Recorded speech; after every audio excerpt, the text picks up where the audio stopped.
We are taking two favorite desserts today and turning them into one, and I think you're going to love the combination. Pumpkin pie and bread pudding together. Daisy King is here from Miss Daisy's Kitchen. I think this sounds delicious. Well, we've been on a bread pudding roll for the past several months because it's such a staple as a dessert. You can freeze it, refrigerate it. And the chef, Pat, said, why don't we do pumpkin pie? And I said, let's go for it. Yeah, it sounds wonderful. Yes, so this is a recipe that we have enjoyed selling as well as serving and all the comment, and it's so easy. I bet. So let's get started. Okay. First, you're going to whisk some liquid ingredients. This is 2½ cups of half and half, and then a 15-ounce can of pumpkin puree, and if you want to use pumpkin spice, you may do that. It'll just Or add the a pumpkin pie filling. Right. Is that what you It'll okay. just add more flavor. Okay. And then we want to next add our dark brown sugar, and it's right there, and that's 2 cups and maybe a tablespoon. And you're going to whisk this and stir it as well, and then we're going to add 2 whole eggs and continue stirring.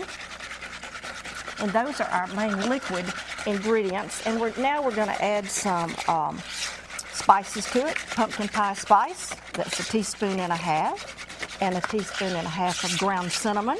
It's already smelling fantastic. And 1.5 teaspoons of vanilla extract. And I always tell you, pure vanilla. Yeah, don't use that fake stuff. And then on your breadcrumbs, I mean, you can look at some of your recipe. Some will say use challah bread, some will use dark crusty French bread. So what we've done with this recipe, we've done some dark crusty bread, and then we've done some pumpkin bread that I just bought off the aisle in the grocery store. What a great idea. So that's 10 cups total. Okay. And you're going you want to be sure it's day-old bread so it absorbs You better? want the staler the better, Okay. yes. And then you stir this together, and we're going to let it sit for about 15 or 20 minutes, and then we want to bake it in a 325-degree oven for about 40 minutes. And you have the best of all worlds. You've got a great bread pudding with pumpkin. Now, sometimes we add raisins to ours, sometimes not, but today I brought some raisins, like about 1.5 cups of raisins, and the recipe will tell you golden raisins. Oh, that'd be good and too. This is dark, so whatever you got in the fancy, pantry, right? Whatever you have in the pantry. Do you need to grease the pan before you put the pumpkin Yes, bread always in it? grease your pan Okay. and pour that in, and it's about 11 by 17 pan.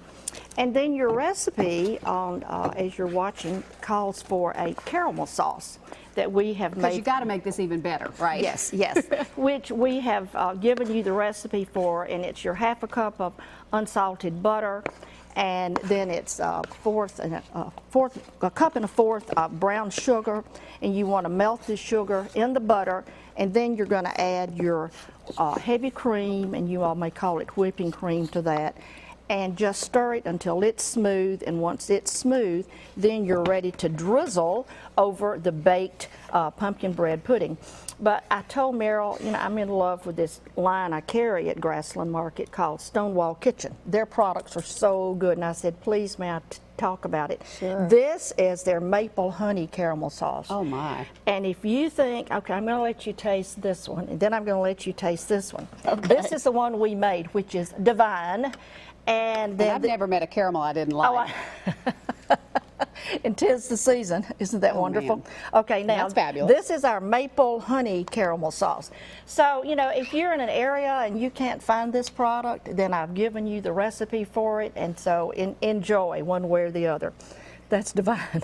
Oh, boy. Oh, yes. So, Wow. Meryl, you can see our finished product over here. And All right, so after you've baked it, then you're just topping it with the caramel sauce. your favorite caramel Wow. sauce, and then I have a little whipped cream to add to it, and you may want to slice an orange or grate some orange and pour over it. And as I said earlier, what you don't eat, you can keep refrigerated and then heat it in the microwave when you're ready, or the Could oven that qualify again. for breakfast? It's kind of, you know, Yes, it's got bread. it's got bread and milk and eggs. It's got all the nutrients that you need. So, well, I tasted a little bit this morning as I was spooning it out, and it has, you know, was good. I'm thinking a cup of coffee and that.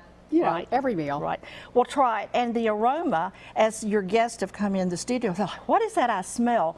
Pumpkin is just delightful. It really is, especially at this time of year. Love this recipe, Daisy. Thanks so Thank much you. for sharing it with us. I think you're going to love it too. It's recipe number 5249. It's online now at newschannel5.com on the Talk of the Town recipes page. And of course, as always, you'll find Miss Daisy inside Miss Daisy's Kitchen at Grassland Market in Franklin.